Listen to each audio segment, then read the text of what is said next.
Daniel, the third chapter of the book of Daniel continues, right? We're in the Gola, we're in the diaspora, we're in Babylon, and thus we continue in Aramaic. At his core, we've said he was given another name, Belteshazzar, but Daniel remains Daniel, so he's in the court of Nebuchadnezzar Malkavat Silem Didahav Roma Amin Shitan Ptia Amin Sheta Akimin Babika Dura Bamdina Bava.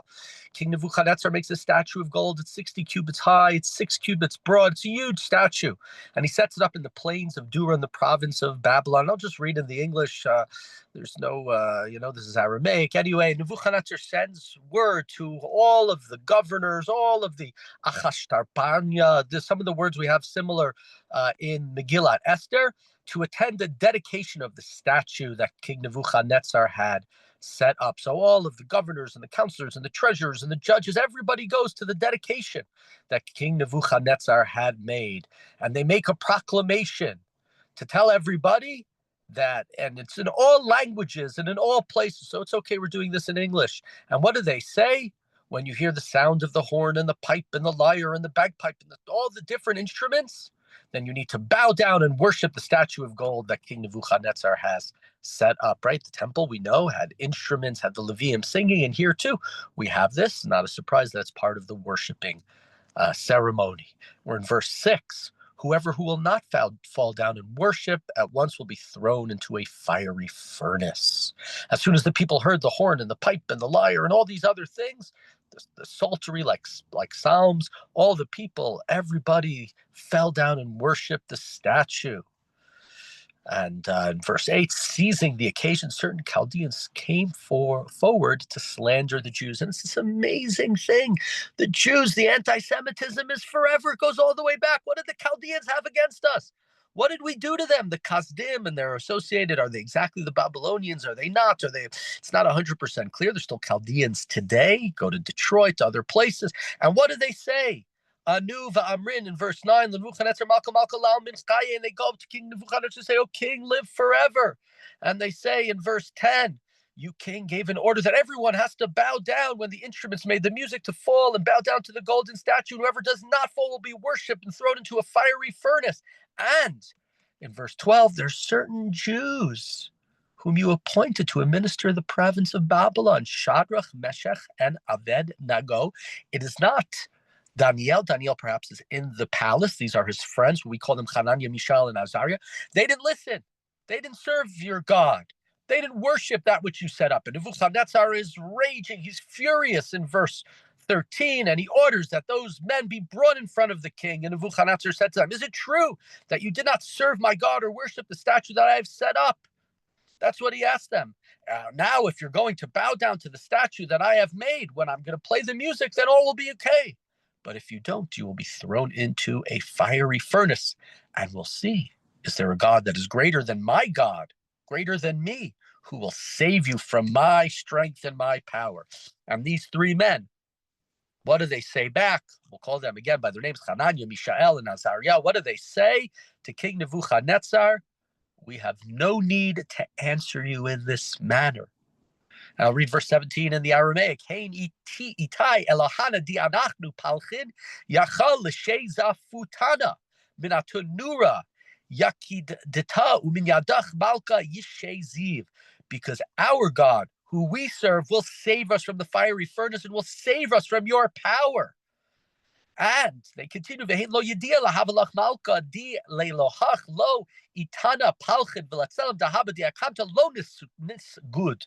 But even if he does not, just know, your king, we will not serve your God. We will not worship the statue that you set up. We will remain for our king. And by the way, bowing down to a statue, being thrown into a fiery furnace is one of the elementary stories that is taught in Jewish life, but it doesn't involve Hananiah, Mishael, and Azariah. It involves Avram Avinu. It's not in the Torah. Some people are surprised. The idea of Avram breaking the idols of his father and Nimrod, sending him into a fiery furnace, the Midrash seems to get that story from this story. And remember, that's happening. Where's Avram from? He's from Mesopotamia. He's from Sumeria. This is back in Babylon. So the rabbis take this story from Daniel and superimpose it onto Avram to give some of the reasons behind why Avram is an iconoclast, why he is different. What does he stand up to? They almost read the Avram story through the prism of this story. But these are the real people. These are the ones who go into the fiery furnace. And so in verse 19, Nebuchadnezzar is enraged and he doesn't want to see them. And what does he do? He's heating up that fire. He's getting it. It's hotter than the apartment that Kramer heats up, if you remember that Seinfeld with the chickens and all that. And so in verse 20, he commands the strongest men of his army to bind the three of them and throw them into the fiery furnace. And so these men in verse 21, in their shirts and trousers and hats and other garments, were bound and thrown into the burning fiery furnace, right? Telling us that they're clothed, clothing burns. There's no way they're going to go get out. The king was so urgent, and the furnace was heated to such excess, a tongue of flame killed the men who carried them up. So, right, even the people who brought them to the fire, they opened the door, whatever it was, and fire came out.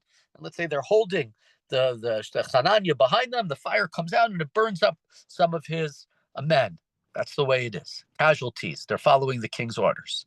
However, in verse 23, Pasuk Hachimel Gvrai Ilan Tlatun Shadrach Mishak Vavad Go Naflu Lego Atun Nura Yikadata Mechaptin. But these three, they were dropped, they were bound, they were thrown into the fiery furnace. And King Nebuchadnezzar was astonished at verse 9. He looked up and he saw his companions saying, "Did we not throw 3 men into the fire?"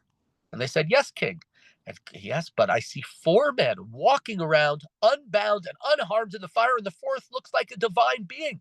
And Nebuchadnezzar approached the entry to the fiery furnace, and he called them, "Shadrach, Meshach, Abednego, servants of the God of the Most High, come out of the fire."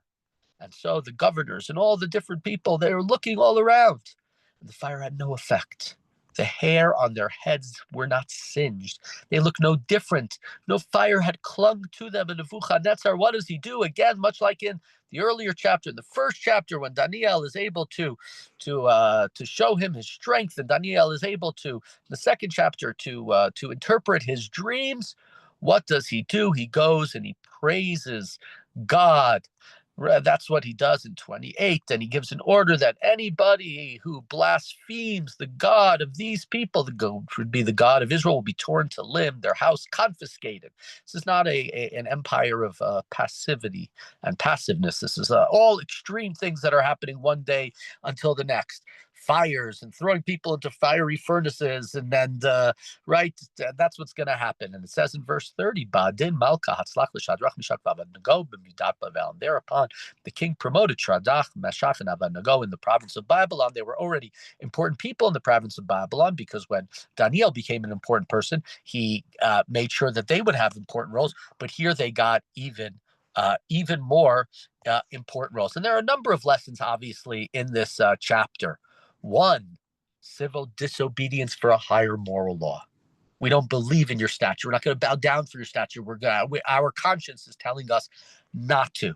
The idea that God is present in the suffering, right? God doesn't just save them. God, as it were, there is a divine being, a 4th figure who is in the furnace. God is present in the suffering there for the 3 of them. And one other, that even a powerful pagan king can come to recognize the greatness of the God of Israel. And that's something that we've seen, something that we said the last couple of days. It's something about the importance of this book which is in diaspora, this book where Daniel and his friends, Hanani, Mishael, and Azariah, they are attempts to assimilate them, but they bring the glory of God. They bring that Nebuchadnezzar praises their God. So it seems to happen over and over again.